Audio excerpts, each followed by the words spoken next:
Remake. Alright, go live. I've hit record. There you go. Let's just give a look-see here.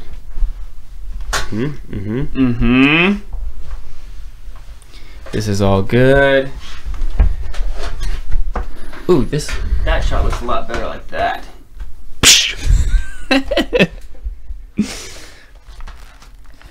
Check. Oh, I'm.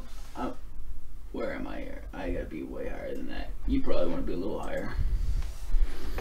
Mic check.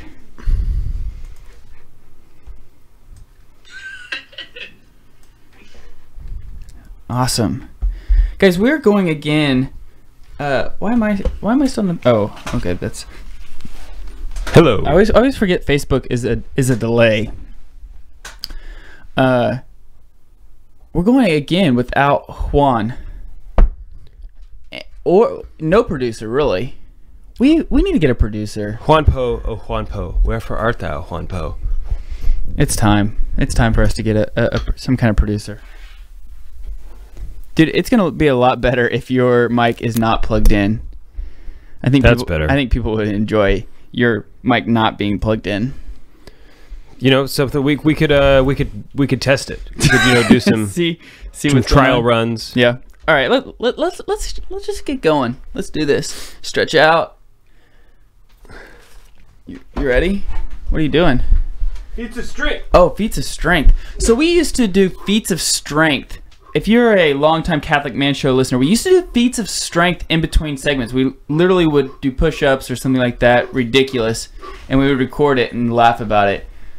I forgot about doing that. That was... Feats of strength. Yeah, Dave did it, though. I'm excited about this topic. NFP. I'm feeling strong. You feeling strong? No. Okay. Strong. Strong. Good. All right. Well, let's get this party started. Wait. Oh. Now we can start. Now we can begin. Okay. Oh yeah, I have to do that. Yeah, that's you. That's me. That's me. Got it. Oh, all right. Let's do it. That looks like the play button. That is the play button, but not record. It's not the record button. Warning. The Catholic Man Show is about to begin. If you're looking for a dull, feel-good religion, or clap your hands, sit around the campfire kumbaya, you've come to the wrong place.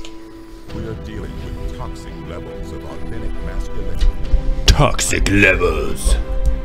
But luck is for pagans. Those silly pagans. Pagans.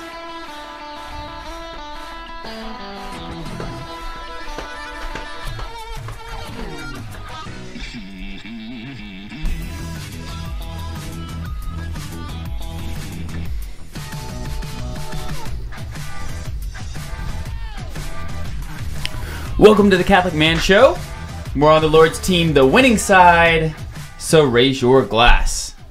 Adam Minahan here, coming fresh off of Oklahoma's Catholic Men's Conference in Norman, Oklahoma. Here with David Niles in studio. Dave, 950 guys, over 800 confessions. That conversion rate is one of the best I've ever heard. Yeah, that's pretty good for having a large group of men. That ratio, is that what you're talking about? The percentage of men who actually went to confession? Right. Yeah. The attendance. I also was really curious what it was at the E6 men's conference that we were at. I know, me because too. They had it going all day long. Yeah. And there was like about 1,200 guys there. I mean, roughly, yeah. And at one point, for a long time, there were 9 priests going at a time. I mean, at the Oklahoma Men's Conference, we had 26. Yeah, 26 priests there for an hour and a half. Yeah, they were booked solid. Awesome. An hour and a half, 26 priests, booked solid. Yeah, so. Jason Everett was there. Father Larry Richards, John Leonetti. What was the other priest's name? Do you recall? I can't remember. Landry, Father Landry. Father Landry. I didn't get a chance to listen to his talk, but I didn't either. But the other 3 I did. We got a chance to interview them. The interviews are posted for all of our Patreon members. I've already done that. Check that off the box. Yeah, dude, I was really proud of you. Thank you. I worked my tail off last night to get it knocked out. Way to go, bro. Thank you. So yeah, doing things early, quickly, or quickly even. Yeah. So it's a new deal this year. Yeah, new thing I'm trying out. We got a new deal this year, guys. Yeah, we're gonna try. It's called responsibility. We're gonna try that, see if it works out. Who knows? We'll see. Personally, I think it's a waste of time. But if you are interested in those interviews, you can go to patreon.com/thecatholicmanshow. We have 3 tiers that you can donate to. The lowest being $4. The highest being $25. You can do less than that, can't you? You just don't get any benefits. That you can actually do as many. Like no gift is too much. That's right. That's right. Or no gift is too low. Yeah. But if you want to hear, of course, you know what? I'm gonna go contrary to what you just said. Okay. I would say, being the Catholic Man Show, that we would say a gift is too much if God is not calling you to give that much. Well, I would be so bold, sir. What if they were wanting to exemplify the virtue of magnificence? Right, but unless God is calling them to do that, right? You know what I mean? See, I guess I was presupposing caveat. I was presupposing that was already the case, that you'd already gone through. Yeah, being prudent. That's an important presupposition. Yeah. So anyway, if you want to hear, we also posted Father Dwight Longenegger's interview that we did, Sister Bethany Madonna's interview that we did. I have a lot of other interviews. I still love her. That we're going to be posting on there. So anyway, go check it out. All members who are $10 or above, we send them this glass. Go to the Bev Cam real quick. The Catholic Man Show Glencairn glass. Boom. You get it. Laser etched. I haven't mentioned this in a while. Yeah, this is important. Laser etched. That logo with lasers. With lasers. Laser etched with lasers. Yeah. So that's very important. Which means you put it in the dishwasher. I put mine in the dishwasher all the time. Yeah. Because it's for dudes. I don't want to hand wash stuff. So today we're going to drink Highland Park 12, the Viking Honor edition. That's what it's called? The Viking Honor edition? That's awesome. Yes, it's pretty epic. 12-year. We've never done a Highland Park on the episode, which I found... That's weird, I think. Yeah, I agree. Dave, why don't you tell them the 3 things that we do on the episode in the event we have a new listener? Okay. First, the 3 things we do every episode. 1, we open, review, and enjoy a manly beverage. We're going to get to that pretty quickly. We do that to highlight the virtue of moderation, the virtue of temperance.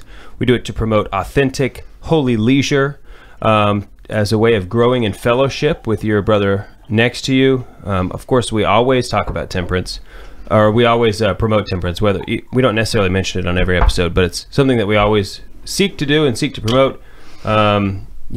Temperance, moderation looks different for everybody, so know yourself. Know thyself, son. Yes, gentlemen, know thyself. The second thing we do is we highlight a man gear of some kind. Dude stuff, awesome stuff, virtuous stuff. Stuff that hopefully is going to help us get to heaven. And then the last thing we do is we have a topic. We talk about a topic. Today we're going to talk about sex. Yeah, I'm really excited to talk about sex. Yeah, we're talking about natural family planning. Right. So it's going to be a sweet episode. Yeah. So those are the 3 things we do. Let's get to it. Yeah, we're on the Lord's team. The winning side. So raise your glass. Cheers to Jesus. Cheers. So I printed off the notes, the tasting notes. Do you want me to read them before, or do you want to give them and then let me tell you that you're wrong? I prefer for you to read them before, so that way I can pretend to think like, yes, I agree. That's also what I'm getting. I would have said that anyway. Right. Okay. Yeah. Okay, so this is from mastersofmalt.com. That's a very big whiskey website. But on the nose it says fresh, clean, and very aromatic. Banana. Floral notes with the senses of light grassiness. Notes of grassiness. Is that like freshly mowed grassiness? I would assume. Fresh or no, light grassiness. So I don't know if that's freshly mowed. I don't think that is freshly mowed grassiness. Maybe like 4 days old. And okay, anyway, just keep going. We're gonna get notes of creamy honey and a touch of juicy citrus with cream and a well-balanced sweetness. That's just on the nose. See, they left out banana. I'm just gonna say that. Well, they said a touch of juicy citrus. I don't really count banana as a citrus. No. Is banana's not citrus. No. On the palate it says rather full with a pleasant depth, lurking somewhere in the substratum of grilled orange lies. Grilled orange. Yeah. Notes of grainy toast and green tea with jasmine and a touch of sweetness. And then on the finish, quite long with peppery spice and wood shavings. Do you catch the wood shavings? See, I really think they missed it there. It's clearly wood chips. It's not wood shavings. What about wood chunks? No, it's not that chunky. Oh, okay. It's chips. Hmm. I mean, I'm surprised that they didn't. I'm surprised they missed that. You know, Dude, wood shavings. let me read this on the side of the box because I thought it was pretty cool. Okay. It says, "I'm a reflection of my ancestors and their values. I keep them close and continue to learn to pass on those values to future generations. My name is all I truly have. Let it be a legacy of honor." It's kind of a cool. Yeah. Like, I could see that in a Braveheart movie, like right before they go into battle. Right. But what are your thoughts on the whiskey? It's delicious. It is very good. I do. Yeah, it is peppery at the end. The taste has got a lot going on. I'm not sure about the orange. Really, I'm not sure about most of the stuff they said. You know, once again, they say it, and then you think, oh, yeah, maybe that is in there. I do kind of get a little bit of the orange. But it's just very good. I like long finishes. Yeah. This has a long finish. It's 43% alcohol, so it's not a strong burn. Yeah. Which is also one of those things, if you're just getting into whiskey, if you're just trying whiskeys, the low alcohol content ones are always the better ones. But that's not low alcohol content. Well, a lot of times 40 is standard. I mean, right, but you know the Lafroigs are like 46 and 52. Cask strength, yes, cask strength I believe is 52. Well, cask strength can be really strong. Right. So anyway, but I it's a good sipping whiskey. Absolutely. How much? I don't remember how much it was. It was $50. It was a little bit. Oh, okay. So that's not bad. $49.99. Okay. Lafroig is now $51. Yeah, it's a lot more expensive these days. I cry about it sometimes. But this one is a very good. Like I would like to drink this one in the spring, because it has the fresh like citrus taste to it. And the grass. The grass. Don't forget about the grass. Right.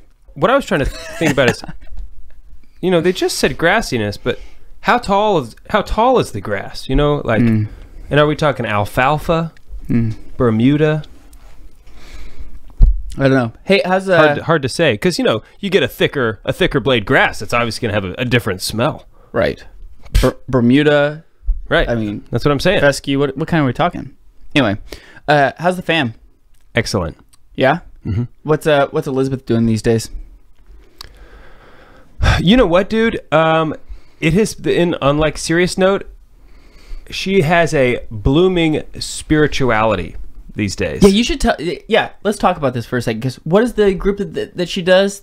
Well, she goes to Catechesis of the Good Shepherd, and I think that has a lot to do with it. The stuff that they talk about, but also just some of the storybooks that we read. We've got the Catholic Treasure Box books that are all about Saint Therese, and those stories have she really took those to heart, about pulling beads as making, like, whenever she does something nice, she'll do it as a gift to God. And so my wife made her like this 10 beads on a string, kind of, that you can pull one to the other side. Is like, oh, that's a gift. They do good. So it's like a sticker. It's a sticker system. But instead of the sticker, she pulls the bead over and say, "I did this for Jesus." Right. Yeah.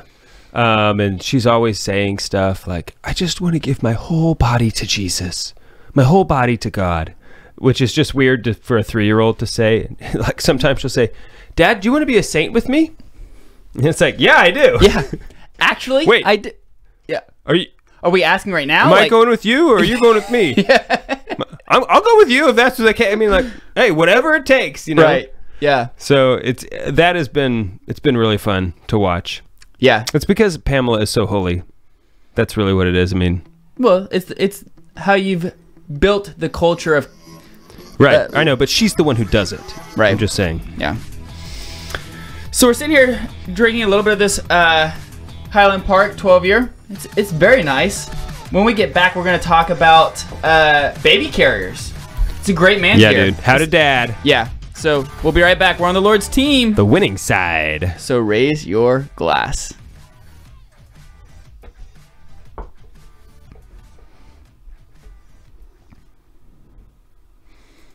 Correct, Margot. Elizabeth is Dave's oldest daughter. Pamela is the wife. There's some clarification that may have needed to be made.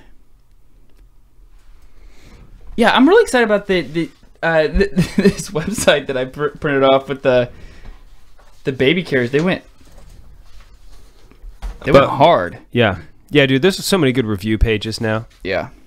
Oh, I forgot to mention a name.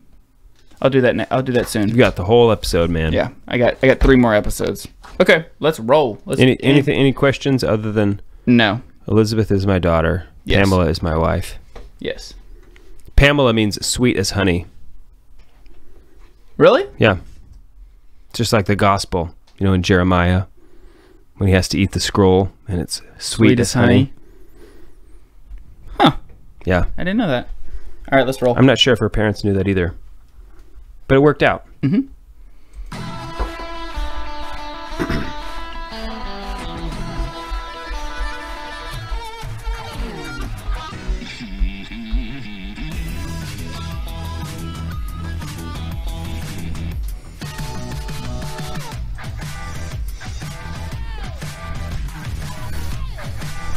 Welcome back to the Catholic Man Show. I'm David Niles here with Adam Minahan. Broadcasting this live right now on Facebook. If you didn't know that, we do that. And Twitter. And Twitter today. Not always. We don't always Not do always. Twitter. But today I've never watched anything live on Twitter. I think you've mentioned that before. But I guess it's good. I mean, I know it's Periscope. They've got this whole thing. I know. Right. I'll have to try it. The truth is, I don't see anybody else ever do anything live on Twitter. Yeah. Do you? Yeah. Catholic Answers does. They do? Mm-hmm. Okay. Yeah. I'll check it out. Good. Okay, so... can I give a shout out? I forgot to do something last segment. I will allow We it. were talking about Patreon, patreon.com/The Catholic Man Show. That's how you can support The Catholic Man Show. The $25 level a month is called the Friend Tier. Friend Tier. Sort of like Frontier. Yeah, I guess.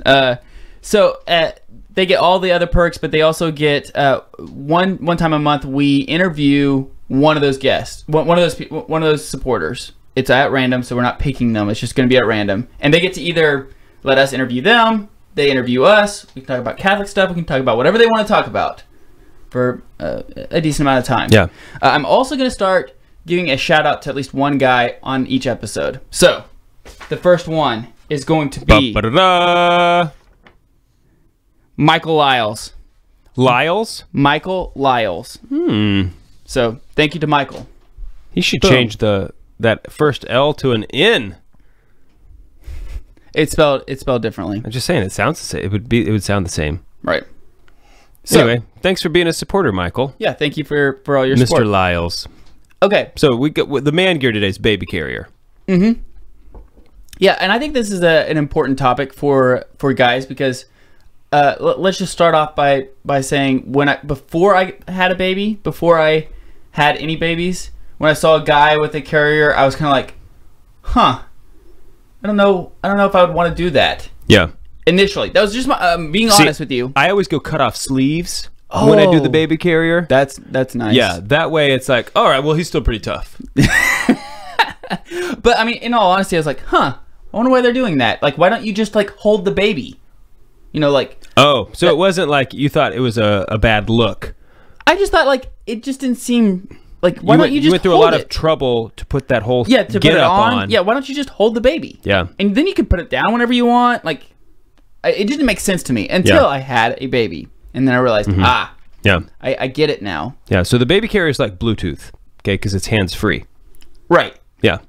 And they're not going to squirm out. No, the thing about the baby carriers is that the babies love it.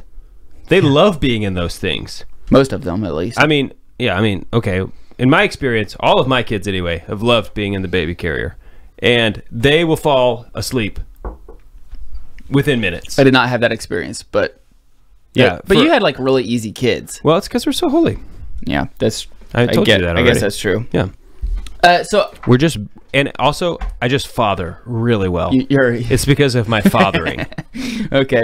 So what kind of, before I printed off the 5 best baby carriers for fathers in 2019. Yeah. Off of verywellfamily.com. Yeah. And I wanted to go over those because I think they give at least a couple of them because they give some pretty good insight. But before I do, what's your standard? Like, what are you looking for in a dad carrier? Okay. I think you need one that can wear on the front or the back.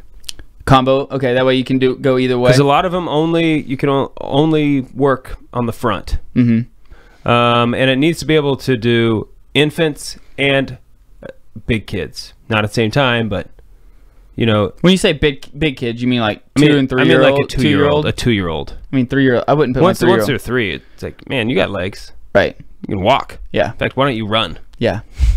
They probably would in any rather. direction. They'd rather do that. Right. Yeah. Yeah, but I think that it needs to be able to handle variety of size children and front or back. Okay. That's what I think.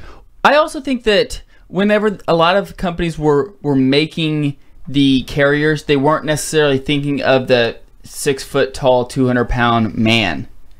When they didn't have them in mind. Yeah. They had the mother in mind. Yeah. So I think it is important to make sure you try on the baby. This is an experienced father talking. Yeah. As far as with baby carriers, like try it on before you buy it. You should try it on. Make sure it's comfortable. Mm-hmm. So you want to go over these really fast? Yeah. Okay. So they broke it down into 5 different categories. The first one is best overall. We're just going to start off with the best. Okay. Why not? Why not? Why not start at the best? Yeah. Moby Wrap baby carrier. The wrap. The Moby Wrap. This is for men. This is for men. And I also... Because... the Moby Wrap was one that I thought was like... It looked like kind of like...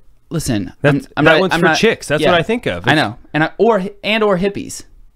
Yeah. For whatever reason. I don't know why, but that's what I think. Anyway. But here's why it's very comfortable. Yeah. It doesn't matter what size you are because it adapts to whichever and size. And you can wear them on the hip if you wanted to. If you want to, but that's for women. Women, guys don't do that. I mean, unless you have that fake holster baby carrier. Yeah, that's not cool. real. It's not real. Right. But it could be. Yeah. I mean, unless you got something like that. I've done the Moby Wrap before. Yeah. And it's pretty comfortable. Yeah, I'm sure it is. But it doesn't look very manly. The reason why, yeah, you're right. It doesn't. No. But the reason why. But eventually, when you dad, you get over it. Yeah, you just don't care anymore. Right. You know, like it's like when you were in high school, you wanted to make sure you have the perfect backpack. You know, the cool backpack. And sometimes they were the sling backpack. Sometimes they were the Jan Sports. You know, whatever they were. Used to be one strap. One strap. Now it's 2 straps. You like had them really low, and then you had them really high. I mean, it was very important. And then when you got into college, you were like, I don't care. I just want it to be comfortable. Right. I'm using both straps. Right. I'm walking across this entire campus. Right. And the bonus about the Moby Wrap is that there's no, it's not actually straps. So it doesn't like, sometimes if you wear those for a long time, it like kind of cuts into your neck. Doesn't do that with the Moby Wrap. I got traps for my straps, man. Oh, nice. Best budget is the Boba Air baby carrier. Boba Air. I don't know. I've never had it before. It looks like a huge grocery bag. Yeah, and I'll post this on our show notes so you can go through it. But okay. Best moisture wicking. This looks like the one I have. Is this the Ergo? The Ergo. Yeah, we have this one. Yeah, you have the Ergo. I think it seems like everybody I know has the Ergo. Yeah. And I think it was real popular for a while, and now I think a lot of new ones are out there. So maybe it's not the best one anymore, but I tell you, I'm a fan of the Ergo. It's pretty basic, easy to use. Yeah, it doesn't. It's got the strap. You can even have the one that's like it's the color can be neutral, so it doesn't look girly. Yeah, ours is like black and gray. Right. And it's got the strap that can, if the kid is sleeping, not the strap, but like a hood that pops out. To cover. Mine has that. That's nice. Yeah, they all have. I think they all have that. That is kind of nice because sometimes, especially when you're wearing them on your back, if they fall asleep, their head is like flopping around. Or it's more of if you want them to go to sleep and you want them to stop being distracted. Because if you have the baby if you have the baby like in the front, all they're doing is their head is kind of on a swivel, looking around. I don't use it. I don't normally use it on the front because typically when I wear it on the front, it's with the newer, younger baby, and they're just going to go to sleep. But then by the time they're big enough to, again, that's your babies, dude. It's just like the sound of my heart, and just I fathers, you father hard. That's what I'm doing. You father hard. When you put them on the back, that should be like a new T-shirt that we have. Father hard. Yeah, the Catholic Man Show. But when you wear them on the back, no one else do that. Trademark. Do not do that. Do not do that. That's trademark. I may do that. Their head will flop around. It's like they're just breaking their neck back there. and you're just walking around. You might not even know it. But then you put that thing on, and it holds their head. It keeps the sun out of their eyes. Yeah. Again, I used it more. My boys did not fall asleep very well at all. They were always like looking around. They were always like trying, like stimulated, looking around. Yeah. You put that thing on, they don't get to look at anything anymore. Right. It's like a blinders for the horse. Right. So the best multi-position is the Beck. I'll let you say that. You're better at Beko, Solil. Solil. I don't know. Beko Solil baby carrier. It looks. You know what? It looks European. Don't get it. That was pretty good, dude. Okay, and then the last one is the best support, which I've never tried this one, but the Anya Baby Outback. But it has the best support apparently. Is it Anya Baby? Anya Baby. That's Anya Baby right there. But apparently it's really good for like hiking, things like that. Like if you're going on trek, you know, outdoors camping. I want to know, like, really, what's the, you know, okay, all of these that you mentioned, you could go hiking with all of them, and I'll bet it would be about the same. This one has the Anya Baby Outback has a teething pad built onto the shoulder pads and on the corner so that the baby can be chewing and teething. Okay, that might be kind of cool, I guess. I've never tried that before. You didn't mention any of the tactical ones, though. There's tactical baby carriers out there that are made of Kevlar and stuff. Yeah, those are really cool. However, you can't wear them. They don't go on the front or the back. The ones that I've seen. Hopefully they have one. I've seen the ones that go on the front. Okay, well, there was the original. Well, yeah, they go in the front only. The original one, like Juan has one that's tactical, but you can't wear it. You can't backpack. Dude, well, here's what we need to do. We need to get these and have you be the male model and take pictures. I'll do it. I'll get my cutoffs out. I'm gonna cut sleeveless shirts out. I mean, it'll be great.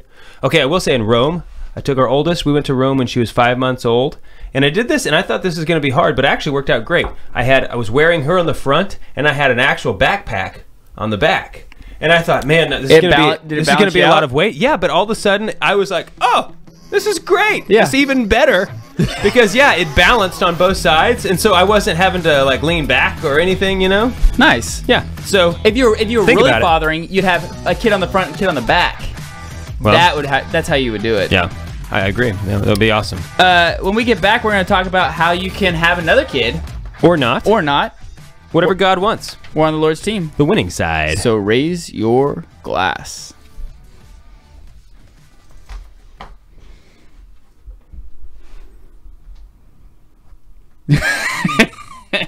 Jim Spencer said, "You're losing me, maybe because I'm 58." Yeah, Jim, you're not the target demographic for this show. Whatever, he's got new grandkids. Yeah, you actually do have new grandkids. Jim. You need a grandfather hard. Yeah, dude. That would be a cool shirt. Yeah. I may do that. I bet you $20. If you type in Google "Father Hard T-shirt," somebody's already done that. There's already 10 other shirts that already do it. Yeah. Dang it. You're probably right. Yeah. Okay, so how do you want to start off with the NFP talk? From the beginning? I think that we start off with, the beginning is normally a good. When a man and a woman have a special love for each other. I mean, I'm talking about, like, do you want to talk about the difficulties or the struggles of NFP, the different types of NFP, the science behind the NFP? Like, where do you want to start? The different methods of NFP? Let's just say what NFP is. Okay. Generally how you do it. And then we'll get into the why. And then we'd have to talk about how, you know... So, what NFP is... The perils of birth control. We have to talk about that. The methods. Yeah. Why it's not a Catholic birth control. Right. I'll give a brief rundown of the three major methods. Mm-hmm. There's a couple others out there, but I'm not going to talk about those just because I don't know about them. Okay. Let's just roll from there. Yeah. And I've got some other thoughts. Oh, great. I want to talk to all these bloggers out there who are writing these blogs about how NFP is so hard and blah, blah, blah, blah, blah. It's like, I have thoughts about what you're doing. I actually do too. Yeah. So I want to get into that. That's why that was one of the... I want to get into this. Me too. That should be the 4th segment, though. No, I wanted to be on the podcast. Oh, the 4th segment. Yeah. Yeah. I was like, we do 4 segments. Right. I know. Numbers are Dude, hard. this is like the 3rd year that we've been doing this. Not yet. Not yet, but we're close. You're over exaggerating. And that is like 1,000,000 times worse than under exaggerating. It's like 1,000,000 times worse. Let's go. The buttons work so good now. Mm-hmm.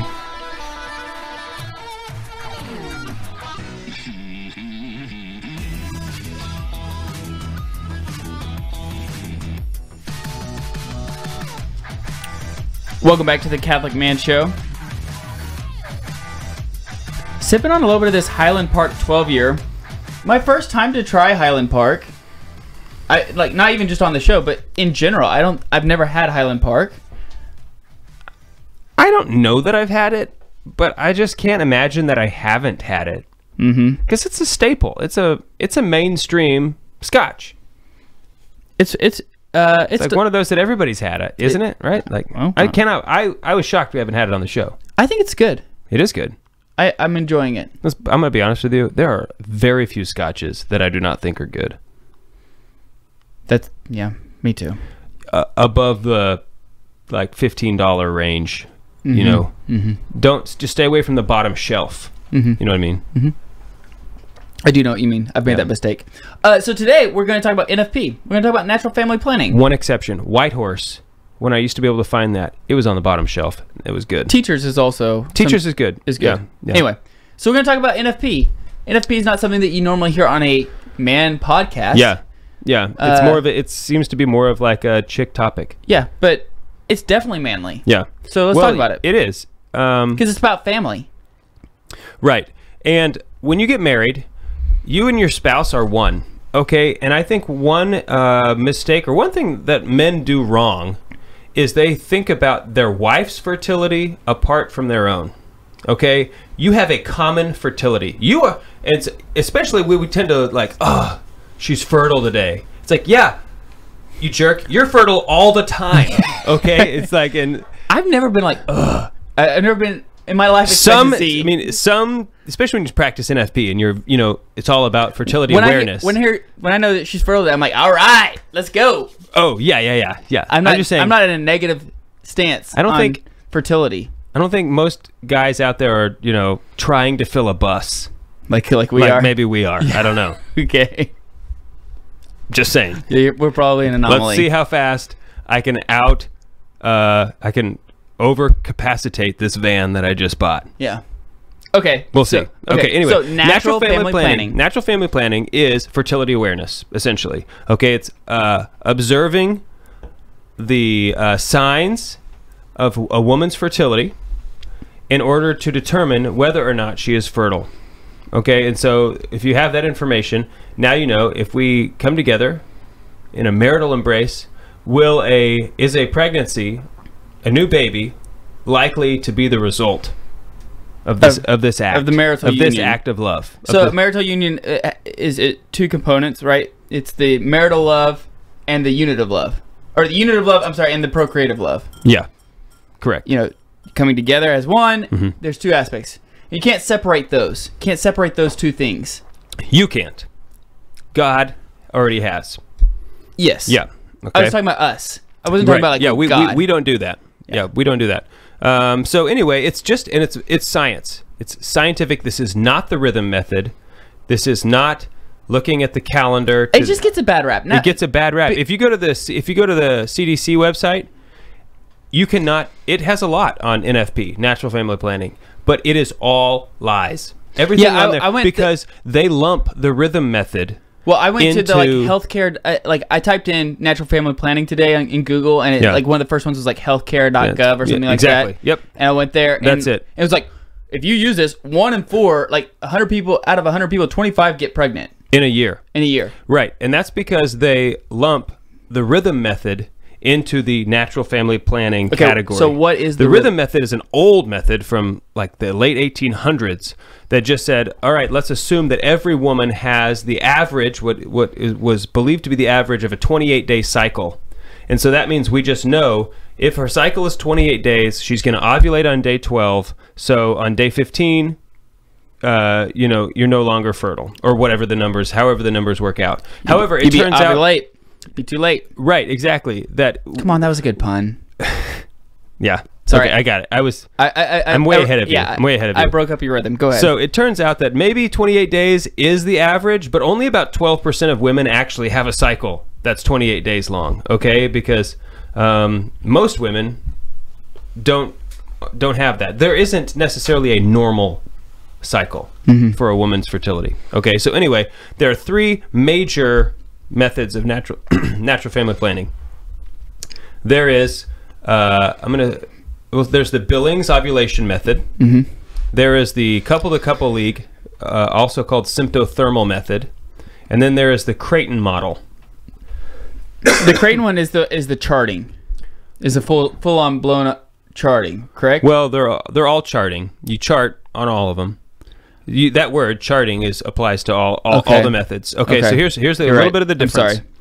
I'm sorry. The Billings, a woman observes her mucus throughout the day. Mucus. Yeah, mucus. A lot of people don't like that word. It's a terrible word. Mucus. I mean, like, even if it meant something else, it would still sound gross. Okay, but it's just, I don't know. I guess it was appropriately named because moist mucus is not. Okay, let's keep going. Not gross. Right. I mean, anyway, so through her own observations, she's able to determine her fertility cycle. Okay, I would say, and just my own opinion, the Billings method is probably the easiest to use. Okay. So if you're looking for what does it entail? Just at the end of the day, you write down your most fertile sign. So stretchy is. When you're doing the characteristics of mucus, stretchy would be more fertile than tacky or no mucus at all. And then there's also the sensation of just how she feels throughout the day apart from mucus. Okay. We don't need to get into exactly how it all works, okay? But it's mucus only. Okay. Couple-to-couple league, symptothermal, is mucus and temperature. So every morning when she wakes up, she needs to take her temperature about the same time every day. Okay, and so that's what my wife and I use. Go ahead, I'm sorry. Because it does, you can see her temperature spike whenever her ovulation occurs. It's not a very big spike, but it's about 0.4 of a degree from her basal body temperature. This is all science that is come about really in the 1900s. That's like where she's in heat. Right, yeah. She will literally rip your face off. That's a Dwight Schrute quote. Anyway, go ahead. I'm sorry. I wish. I'm sorry. Before we started this, I thought to myself, I gotta limit the sex jokes. I have to limit the sex jokes. You have to have a couple though, just to break the ice. Okay. There you go. There was one. There's one. All right. Ding. So, anyway, that's the one we used, and we really like it. It's also the most popular. I don't know if there's a reason for that. It just is. Maybe they have the best marketing. I don't know.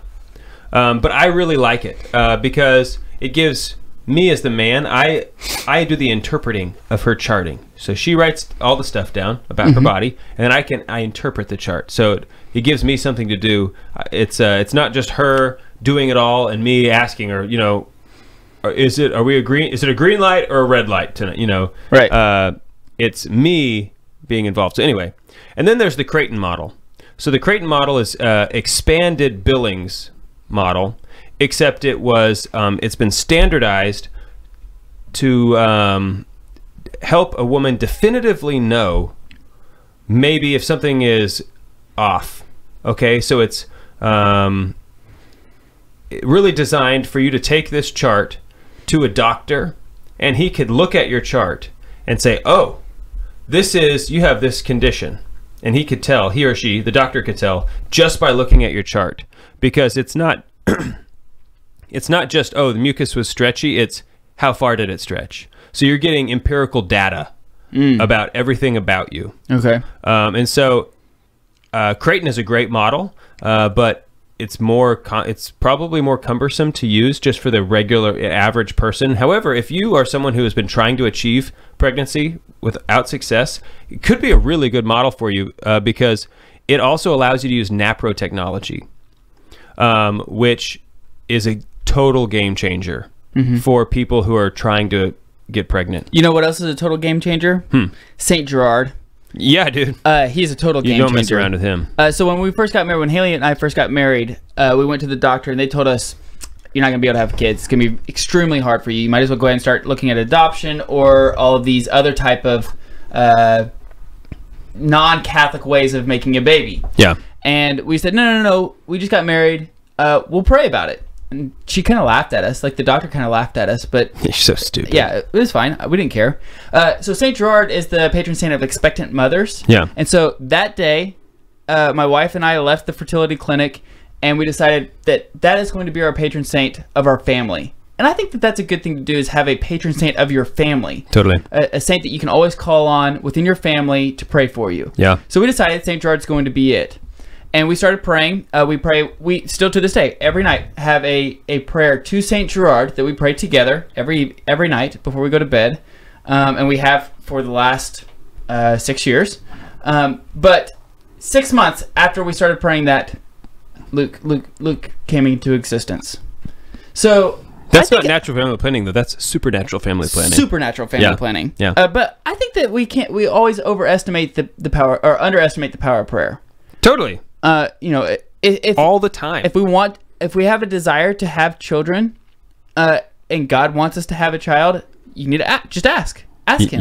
Yeah, because chances are he does. Chances are he wants you to. He'll probably answer that prayer. I mean, we shouldn't just make it sound like that, because there's a lot of people out there who pray for it all the time. And I understand it's a terrible cross that they bear. Sure, yeah, but sure. And we're still planning. If you're not praying about it, you should definitely start and do it together. Definitely should be praying as a couple. Do it together as a couple. Yeah. I think that's important to do it. And then Haley and I are still going to adopt someday, God willing. So that's always a good option. Yeah, totally. Okay, so when we get back, I want to talk a little bit about birth control, and then some of my feelings about blogs. Okay, cool. We're on the Lord's team. The winning side. So raise your glass. Stop it. Don't you dare touch my glass in that way. Dude, supernatural family planning. Yeah, you're welcome. I coined it. NFP. Sniff. Yes.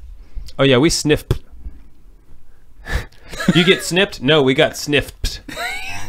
Yeah, I'm not, cause what? Well, it's kind of like the opposite and way cooler. Yeah, because I'm not gonna have a guy with scissors go down anywhere near me. Right? Yeah, people get snipped. It's like, you were okay with a dude getting that close to your balls with scissors? Yeah, I'm out. There's something wrong about that. Yeah. The fact that I have to say it out loud is like, it's disturbing. Weird. Yeah. I don't think that we had. Let's see. Creating NAPRO technology. Yep. And Saint Gerard. We just tell the doctor IVF is evil.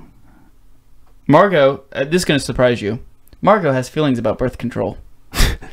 Shocker. In fact, I think I saw her tweeting about chastity today. Yeah. She's the... Oh, yeah. She said that she made a bold statement today that she said she might like chastity more than Jason Everett. Yeah. Margot, bold. That is bold. And I can appreciate the bold statement. I can too. She is a chastity champion. I think that's really hard to prove. But I'm not doubting you, Margot. I wouldn't. I would not doubt her. I would just say that, like, he's traveling the country, dedicating his whole life to the Chastity Project. Right, to the Chastity Project. He owns chastity.com. Yeah. Which are good, like, marks in his corner. Those are pros. I'm not saying it proves anything. I'm just saying, like... okay, so... We still love you, Margot. Yes. Yes, Jason Everett did like that tweet. You're right. I don't think that we have anything else. Yeah, let's just keep going. Let's just keep going. I'm wearing like the same shirt as I did in the last episode. This is the blue version. I had the like orange version last time. I wouldn't have remembered. Yeah, I know.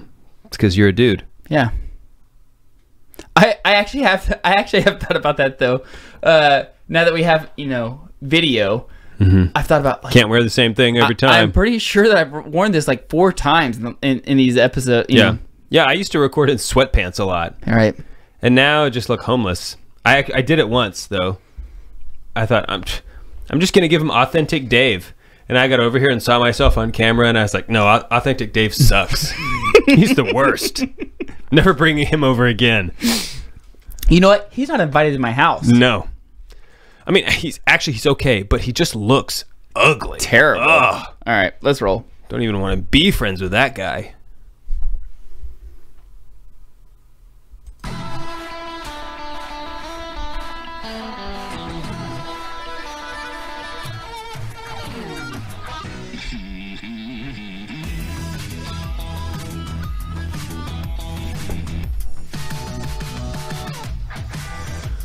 Welcome back to the Catholic Man Show.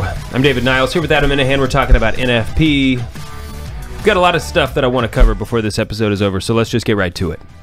All right. I was going to say congrats to the Oklahoma State wrestling team for winning the Big 12 championship, but I won't say congratulations to the OSU wrestling championship. Yeah, because I don't think we have time to congratulate them for winning the national championship. No. Big 12 championship. Big 12 championship. Okay. Go ahead, we could congratulate them in advance for winning the national championship. Right. I'm sure. Go ahead. God willing. And he does. Because John Smith is Catholic. Yes, that's right. And a good one. Not just keep his father in your prayers. Okay. He's not well. So. Okay. Birth control. The birth control pill. Hormonal contraceptives. They're going to kill you. Let me just get this out there. I do not recommend them for men. Okay, it does not work that way. If dudes should not take these ever, but women also shouldn't take them for a number of reasons. The one good reason is that the World Health Organization, not exactly a conservative organization, or Catholic at all, but they did put the hormonal contraceptive chemical on the carcinogen list. It's a Schedule 1. Not Schedule 1. Not Schedule 1. It's a... 3 maybe? Schedule 3? No. Can't be Schedule 1. It's not up there with like... Yes. Yes, with... meth and LSD. No, that's different. It's Category 1. Carcinogen. Okay. Maybe it's not category... Maybe category is the wrong word. But it's in the same class as nuclear radiation. As far as carcinogens go. Okay. They've done studies on this. Women who take the birth control pill before their first pregnancy. So when a woman gets pregnant for the first time, their breast tissue changes. Okay, it matures. And so if you take the birth control pill before your breast tissue has matured, your chances of getting breast cancer have now gone up by 80%. Wow. So it's not that they're going up to 80%. Right. But if you had a 10% chance, now you have an 18% chance. However, they also found that women who are already in a high risk factor for getting breast cancer, 100% of them who took birth control before their first pregnancy, 100% of them got breast cancer. So it is a serious deal. Do not, under any circumstances, put your teenage daughters on birth control. The doctor, or your wife. But the doctor will tell you this is a good thing to do. Oh, it'll help with her acne. It'll help regulate her cycles. All this stuff. And morally, it's not immoral to put your 15-year-old daughter on birth control pill because for those reasons. If you're taking it for something other than a contraceptive, it's not immoral for that reason. But it's not good. You shouldn't do it because it's terrible for a woman's body. What the birth control pill does is it tricks a woman's body into thinking that she's pregnant, okay, which is what stops her from ovulating. But it also works in a couple other ways. It thins out the endometrial lining of her uterus, preventing because sometimes that first layer of defense, so to speak, it doesn't work, and ovulation still occurs, and so fertilization could happen, and so it prevents that. Now what is a person from implanting into the uterus? So it creates a hostile environment in the womb. And so that's which breaks up the procreative. Well, that's why it becomes an abortifacient. Right. And we talked about the marital act being unitive and procreative. Yeah, right. Exactly. And when you break those two up, that's not good. So anyway, it is terrible for a woman's body. It also prevents her from going through a natural process of just these cycles, and it has the effect of aging a woman's reproductive system at twice the rate. So if a woman starts at 15 and takes the pill for 10 years, she's 25. She really has the womb of a 35-year-old. Okay, but at that point, let's talk about NFP is not the Catholic version of birth control. No, it isn't, because it's sort of like the difference. I like this analogy. You could say like, all right, I'm going to get married. I don't want Uncle Bernie to come to the wedding. So you cannot invite Uncle Bernie. Okay? Just don't send him an invitation. But birth control would be like sending him an invitation, telling him you're not invited. Okay? God made women fertile and infertile at certain times. So just because you come together and have sex at a time when she's not fertile, you're not doing it. It's not like you're doing anything wrong by having sex at that time. You're doing great things. Right. I mean, I don't know about you. I was speaking from personal because the marital act is renewing your wedding vows. Okay. And so there's nothing the church says like, oh no, you can't do that if it's infertile. So birth control pill or condoms, any form of birth control, is sterilizing what should be a fertile event. You know what I mean? Right. And using natural family planning is just saying, all right, now we know. It's just bringing awareness. We have more knowledge, and now we can help discern. Okay, because if you are saying, all right, we've discerned that it's best to avoid pregnancy right now, we're gonna abstain from the fertile times. Okay, so that's okay, because that becomes an act of love as well. Okay, so let's talk about the abstaining part, because a lot of people say that abstaining is the tough part. Well, sure. Which obviously it is somewhat tough, but studies have shown that Catholics who practice NFP have the best sex. Why is that? Because when you abstain for a little bit, when you get back together, it's like you don't appreciate, like if we drank this Highland Park 12 year every single day for 7 days, that 8th day I'm not appreciating it as much. Right. But the studies have also shown that people who practice NFP actually have more sex. It's not only better, they have more. By a lot, actually. Well, there goes my alcohol analogy. Right, yeah. But I mean, it's like if you fast for a day, or let's say you don't eat anything all day, and then come dinner, you're starving, and when you take a bite, don't tell me it doesn't taste better, right, than it does otherwise. I mean, but of course it's hard.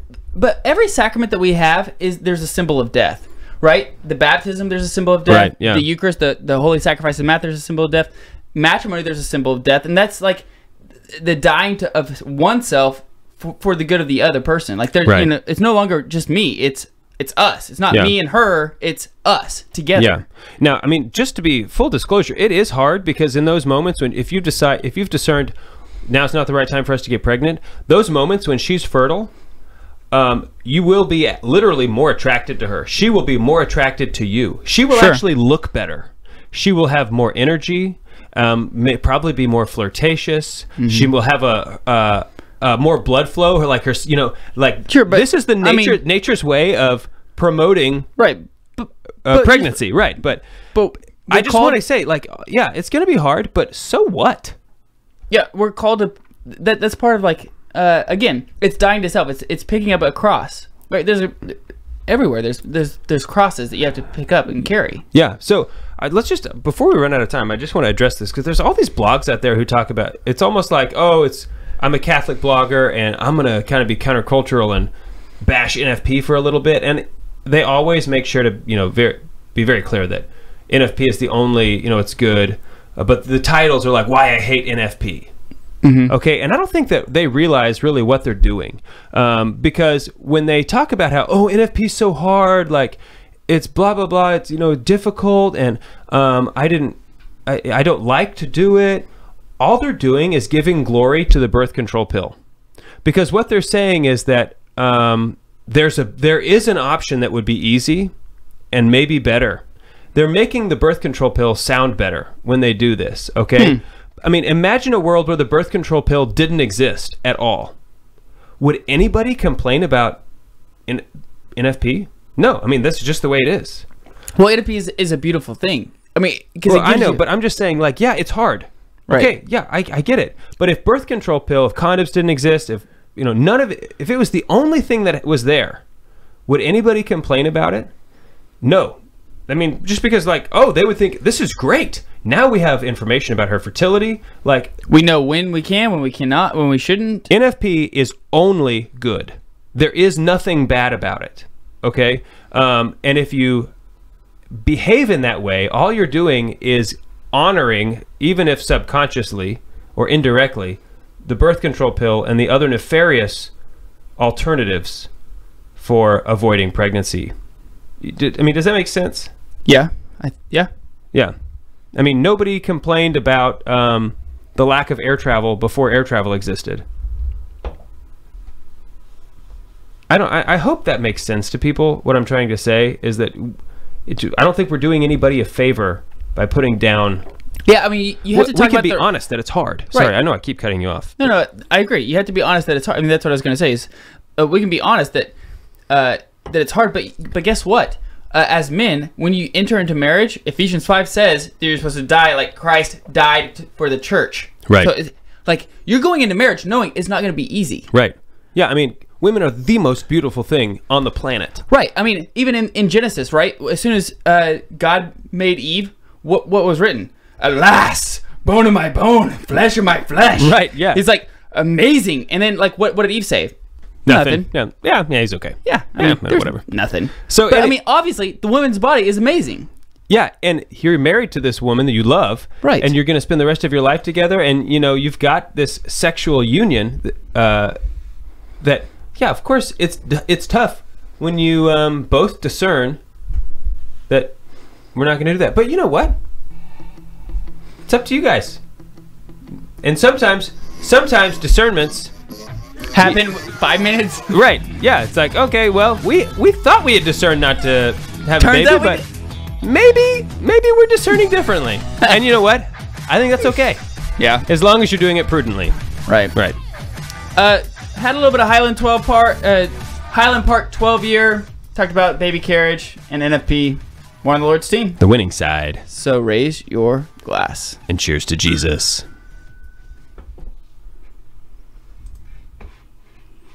All right. Oh, dude, I would have loved. Ask our Facebook people if what I was trying to say made sense. Did Facebook people? I guess I can ask them. Yeah, you can. They can hear you. Yeah. Did it make sense? There was a question that was just asked that I wish we would have talked about. Okay. But the episode was so short. Yeah. I mean, but it was anyone have experience with NFP with a non-Catholic spouse? So how to talk about NFP, the benefits of NFP with a non-Catholic spouse. Well, I tell you what, it's becoming very popular now outside of religious circles at all because it's green. Yeah. It's 100% green. There's no chemicals you're not putting into the body. I mean, downstream of Colorado, all of the fish are becoming female. Did you know that? I think I did hear an article about it because of the areas ways. Just because of all of the estrogen going down into the toilets, like from the urine from women, because it's artificially high. We didn't talk about the T-shirt test. I love talking about the T-shirt test. Anyway, so it's literally changing the sex of the fish in the river. Well, let's talk about it right now. It's a bonus yeah. for anybody who's sticking on. Okay. Another problem with taking the birth control pill is that it could be contributing, and I'm sure it is contributing, at least in part, to the divorce rate. For sure. From a biological standpoint, not from a spiritual, because yes, I think as Catholics we know, when you sterilize your marriage, it's probably not going to work out. It might, but you're really making it harder than it needs to be. Okay, but the way birth control pill works, as I mentioned, that it tricks you into thinking you're pregnant. Okay, so women they're very finely tuned machines. Okay, and they pick up on subtleties. Shocker. But one of the things is their olfactory is very sensitive to attraction. Okay? So they can literally smell. One of the things hidden in your smell is your major something complex. I can't remember. It's a long word. It's a long word. If I could actually remember this word, you would be impressed. Okay. Anyway, this gives clues about your DNA, specifically about your immune system.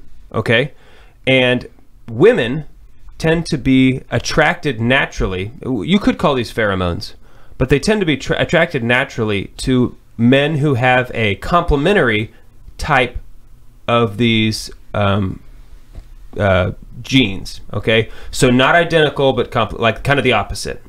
And the reason for that is because when people who have opposite pairs of genes come together, their children tend to be healthier. They have stronger immune systems.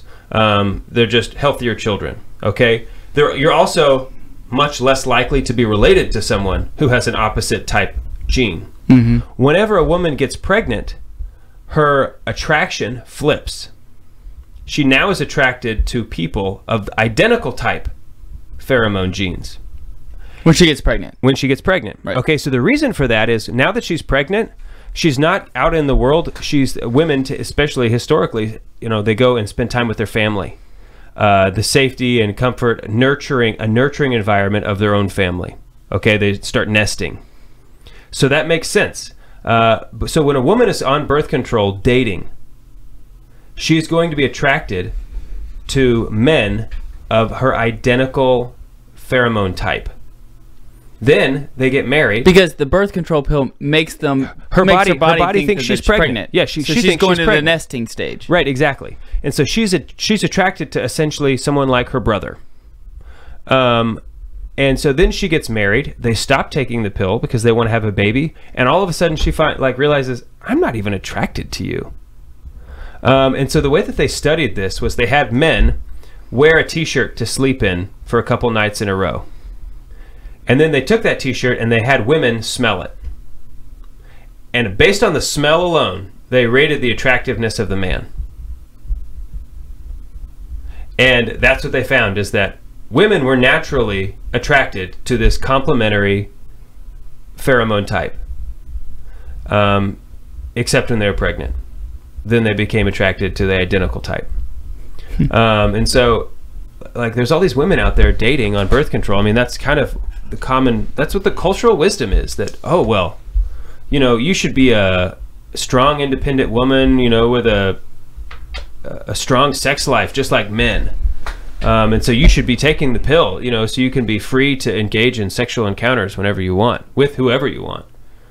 Well, if you're trying to date, turns out that's really bad advice, because you're not going to necessarily be attracted to the type of men that you would really actually have a satisfying sexual relationship with. Yeah, which is fascinating. Mm-hmm. That's the t-shirt test. That's really all I got to say about that. Are people even still watching? No, people bailed on us a long time ago, I think. Although Tyler did say, if you can't say no, what does your yes mean? Yeah, exactly. Christopher West for you right there. Right. Was there anything else? I feel like there was something else that you wanted to say. Margo's always here for us. She probably knew all of the stuff I just said. Oh yeah, I'm sure she did. I just wanted to take a second to dedicate this episode to my loving wife. Mm-hmm. Yeah. Who is mothering my children so well. So hard. She's mothering hard. Just like mothering. She's doing such a phenomenal job. Yeah. And so I dedicate this episode and really all of the last 3 years episodes to my wife. That's all I have to say. Okay. I'd like to go out with that. Yeah. Do you have anything else? Just that I wish that we had got to if we had more time, we were trying to cover this a little bit, but those periods of abstinence, how healthy they are for your marriage. That's what I was trying to get into, but again, because I was talking about, like, there's the death, there's death in every sacrament. Yeah. Marriage, there is a death if it's dying to self. But how healthy, like, that's the whole idea of what Christian love is, right? Is denying yourself for the good of the other. It's no, I'm not necessarily just, of course I'm attracted to you physically, but I'm not just attracted to you physically. I'm attracted to you as who you are as a person, body and soul. Yeah. And there's other ways that I can, things that I can do to show you that I love you outside of just the physical marital union. Right. Intermediate fasting. Intermediate fasting. Is that what it is? Fasting on and off. Something fasting. Fasting on and off. Yeah, it's become popular. Yeah, for losing weight. And but also they found that people who do that, like, oh wow, I can think so much clearer. Like there's mental benefits as well. It's the same with your marriage. When you fast from something, especially something so foundational, intermittent fasting. Thank you, Nicholas. Yes, I knew that it wasn't. Way to go, Scott, as well. Scott, I knew it wasn't. Margot, Nicholas, and Scott, all of them were like, guys, you guys are dumb. Yeah, well, I know. Way to go, guys. You guys are smarter than us. But that's not saying a lot. It's the same with your marriage. You learn to show this affection, because you have this passion. I have a passion for my wife. That the sexual expression is like, wow, God really knew what he was doing when he created sex. Like, this is exactly how I feel about you. And it's beautiful. But when we discern that, it's not something we can really do right now, I have to now express that same passion in a different way, which typically comes out in service. I mean, there's really only no... Hold on. I just realized something. Huh. I just had an epic pun in that episode, and I did not even get a chance to recognize it. I threw a pun in, interrupted you, and then I said, I'm so sorry, I messed up your rhythm. And I didn't even mean to say that as a pun until I was just replaying that in my head. That is a great pun. I hope... that was a good one. So, you know what else I thought was funny is I was looking at our last time we did NFP, the man gear was a watch. I was like, nice. Timing. Yeah, timing is everything. Isn't it, though? Yeah. But just learning to express that love for her in a different way, that erotic love even, it's hard, but at the end of the day, it is really beautiful. So it's kind of an analogous to when Pamela and I started dating. It was the first chaste relationship I'd ever had. I tried to have other chaste relationships, just didn't happen. Okay. Can I stop you real quick on this whole chaste idea? Yeah. When you're dating somebody, if you're listening and you're dating people and you're trying to figure out who you're dating, it shouldn't be that the other person, like, okay, fine, because you want to be chaste, I'll be chaste. Because that never works. It doesn't work. It has to be both of you have to decide, we both want to be chaste. Right. Everybody has moments of weakness, and if there's only one gatekeeper, right, it's not good. The castle will fall. Right. Go ahead. I'm sorry. I just thought that was important. Yeah. So anyway, Pamela and I had this a great courtship, and because we didn't go there, I found that our relationship was far more intimate than any I'd ever had, which is just ironic. It's like, oh, we left intimacy out of it. Well, physical, quote unquote, intimacy, right? But yet it was so much more intimate because instead of having sex with her, I was actually spending time with her, with who she is. Yeah, right. Yeah, exactly. It was more than her body. Right. It's not using her. Right. Yeah. Even though you could say like, oh, we weren't married, but I loved her. I did love her. We were, but all the same. The point is not all the same. The point is what I mean to say, that not having sex actually deepened our intimacy, and so the same thing happens in marriage. I think, even after you're married. Yeah, I mean, I think there's so many different times where men and women can have intimate moments outside of sex. prayer is something. Anytime that Totally. you have vulnerable moments with your spouse, it's typically an intimate moment. Right. I like what Christopher West says about intimacy, that it's into me, see. That's intimacy. Like, see me vulnerable. Right, exactly. And so, which is more intimate, bearing your body or bearing your soul? Your soul. Yeah. So the prayer in this case is very intimate. drastically more intimate than sexuality. They've also done interesting studies on physical touch, and they've ranked them based on intimacy. Hip to hip touch is only the second most intimate physical touch. Head to head touch is like psychologists have actually determined is a more intimate thing, because it's like the person you're looking into someone. It's basically your eyes are close together, whereas people would don't even know each other, would sleep together and never see each other again. But they probably wouldn't do that. Right. Gaze deeply into each other's eyes. Well, it's just like Mario just said something. Praying before sex is sexy, which before my understanding of I was like, oh, what? That would ruin the mood. Yeah. But in all reality, it's the exact opposite. Yeah. And if you have discerned that now is not the time for us to have a baby, especially if you have one thing we're not doing right now is talking about what is a good or not good reason to discern postponing a childbirth, and I don't want to get into that right now at all. Yeah. But let's just say some reasons are better than others, okay?